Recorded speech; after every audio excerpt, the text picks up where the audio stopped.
Hey kittens! So, I received a message after my Happy Monday video from my Instagram buddy, the Herminator.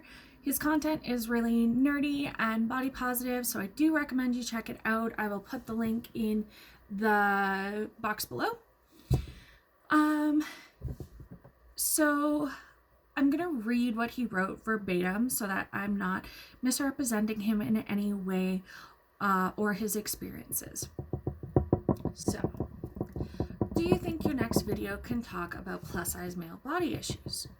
Before I start, this is in no means hate speech towards women at all. Just pointing out that there seem to be more body positive advice and icons that are geared more towards women. It also looks like plus size women are more desired more than plus size men. It seems like plus size males tend to fall through the cracks when talking about body positivity. The sad part is that men want to talk about these issues. It's not considered manly. Same with mental health. It's like the world expects us to be tough and strong all the time, which isn't fair.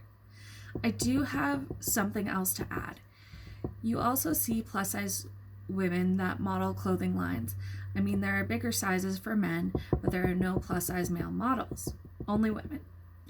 Also, I should mention that I don't expect you or any woman to understand male body issues because, well, you're not men. So it might be difficult to understand what we think.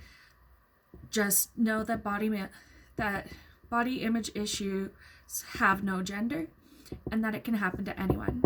Unfortunately, as I mentioned earlier, men tend to suffer in silence because we have no one to talk to. Whenever we try, we often get laughed at by other men because it isn't considered manly. We're also mocked by women, although it's very rare. They would also say something along the lines of, "Now you know how it feels." This isn't a way to hate women, this is just the reality for us sometimes. Exactly why we suffer in silence. So, in my mind, the best friendships are ones that you can have great conversations about how you see things and your views. I guess those are the same. But in the end, you grow and learn from each other.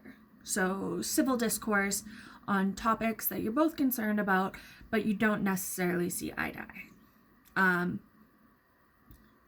I want to start by saying the Herminator is right. I will never be able to know what experience is, as be able to know what his experiences as a plus size man have been like, and can only compare and contrast with my own life experiences and research. We should also do our best to, I am so sorry, I'm going off our script and this is the first time. I promise in the future these hopefully won't be so shitty. Where was I? We should all do our best to understand and acknowledge privileges and disadvantages. I want all of you to know that no matter what the Herminator said or what I'm about to say makes your personal opinions invalid or insignificant. I was so excited to plan a video that wasn't just me rambling and losing focus. This is honestly one of my favorite intersectional feminist causes. If that sentence was confusing at all to you, let me know down in the comments and I can explain intersectional feminism in a different video. My little brother means the world to me. He is often my top priority in life, depending what the situation is. Being 7.5 years younger than me, I've always wanted to protect him and wanted him to have the best in life. My brother was not always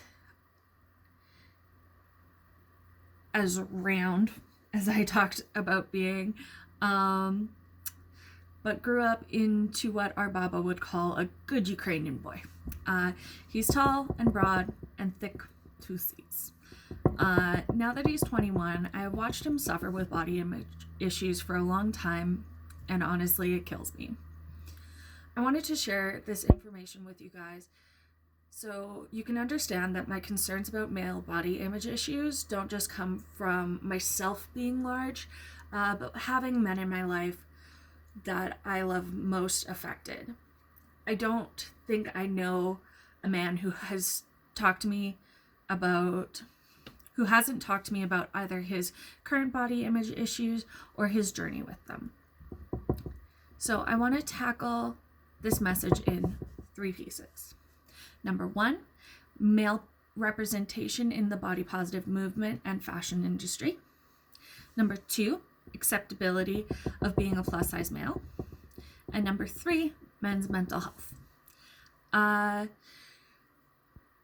already started research on all of this, but I want to have as much research to stand on as I can and have it not just be my opinion. So these will take a bit to come out. I would love to make this issue into an ongoing series, though.